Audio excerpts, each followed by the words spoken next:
In April 2012, two young women, Shanique from Nottingham and Sunil from Zimbabwe, created a video diary of a day in their lives.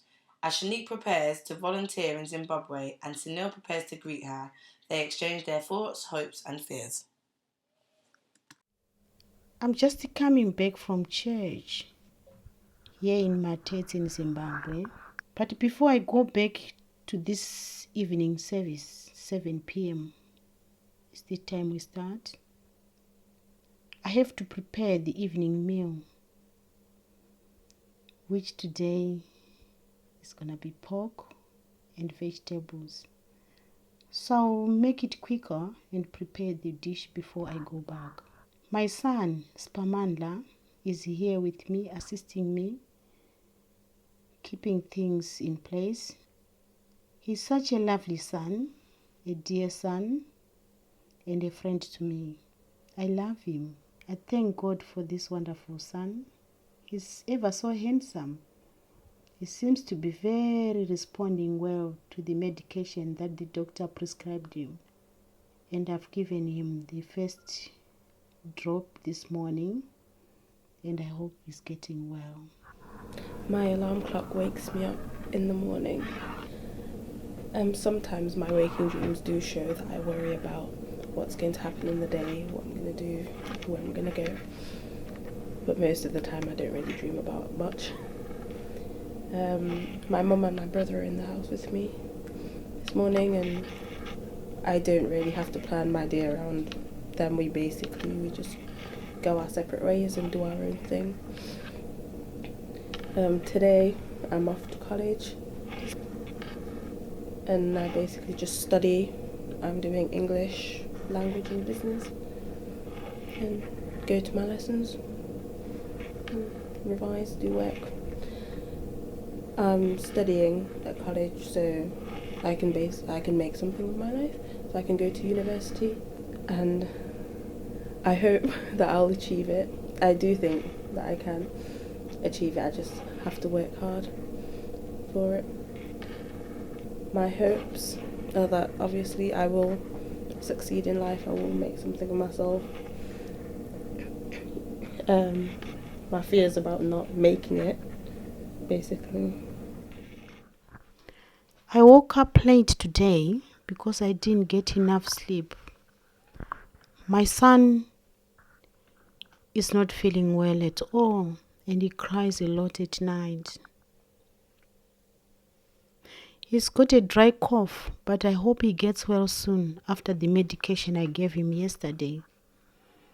I have to finish sweeping the yard and go back to attend to my floor, applied floor polish. While I wait for it to dry, I'll be doing the sweeping out there. Once I'm done with sweeping and the floor is dry,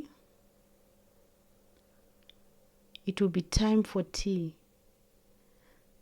And I have to shine the floor and make it very shiny before my son wakes up. So I have to do it quick.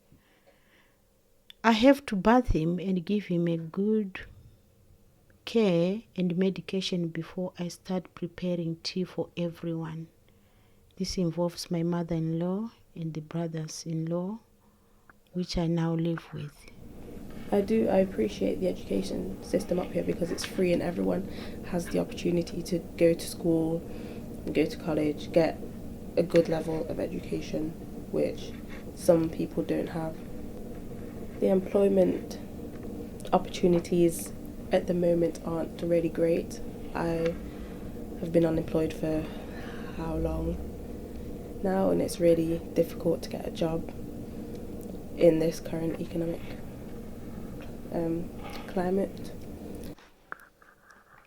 I'm looking forward to it. to welcome someone from the Caribbean. I've learned a little bit about them. That was in history when we learned a little bit at school. That there are black women in the Caribbean. And I've heard of Bob Marley, the singer, who came to visit Zimbabwe years ago in the 80s. And by having this black woman coming to visit me, I'm really looking forward to it. And I think I'll be very proud to meet her. What I would like to learn from her is how they do things in the Caribbean as compared to how we do it here in Zimbabwe. What sort of things she likes and what sort of food she likes, and perhaps she'll cook for me a special meal from the Caribbean if she can, but I'll also teach her how we do things in Zimbabwe and what she can learn better. She's gonna learn about the Victoria Falls. We live close to the Victoria Falls. It's beautiful here. It's one of the 7 wonders of the world. And we are going to stay close to it and catch fish from there. I hope she'll like it. And she'll also love to meet my son, my husband, and my mother-in-law. Perhaps she can even teach her a small English. Then we'll take it from there. My friends in the photo, Rue, Joel, Demoya, they're from Africa, Zimbabwe. Rue and Joel from Zimbabwe, and Demoya's from Jamaica. And I don't really know why I get on with them, really. I just do. We just kind of clicked instantly. I think that Africans probably think Caribbeans, well, from what I've heard, they think we're hardworking and we have strong character and we're very family orientated and driven. And it's probably, because we're all originally kind of cut from the same branch. Caribbeans basically kind of think the same thing about Africans, that we are very hardworking and strong people. I think we all share hopes of success, equal opportunities one day in education, in jobs, things like that, and to one day, like Martin Luther King said, not be judged by the colour of skin but by the content of our character. Since we are getting ready to marry, the church wedding, we have just finished our traditional wedding, which was composed of aunties and close relatives. Now we are due to go for our church wedding. I am at church at the moment. I have come to monitor our bridal team dancing. Oh, they are doing it well. These people mean a lot to me because they've part of to play my great day. The 18th of April will be a great day for me. In Africa, dancing is part and parcel of every celebration and joyful moments. When Africans are happy or celebrating any events, they tend to dance. I want my wedding day to be full of dancing. The day is fast approaching and I find myself very busy with no time to rest. It is generally like in my part of the world. One is always busy about this or that. I'm looking forward to this day, my wedding. Me and my family have lived in Nottingham for about 15 years. We originally come from Montserrat in the Caribbean, and we moved to England. Basically, my mum moved me and my brothers to England because of the volcano on the island, and also because of the education opportunities that there are in England, which there isn't really that much of in Montserrat. I think one of the global issues that I care about the most is probably poverty. and it's important to me because I have kind of seen it firsthand, like the effects of it, and it's really bad that some people have literally nothing and other people who have everything take it for granted. I'll be talking of my surrounding in my country, in Zimbabwe. Young people tend to face poverty, and as a woman, once a girl, we face a lot of challenges as we grow up. We are not usually encouraged to be powerful women in the society, and we are locked in a small box. And the challenges that we end up facing is we just fall in love and get married quick. I think one of the most important issues facing young people in the world today is probably like the stereotypes, the pictures that the media portrays of us, basically telling society that we're all bad and we're all good for nothing and we won't like accomplish anything with our lives.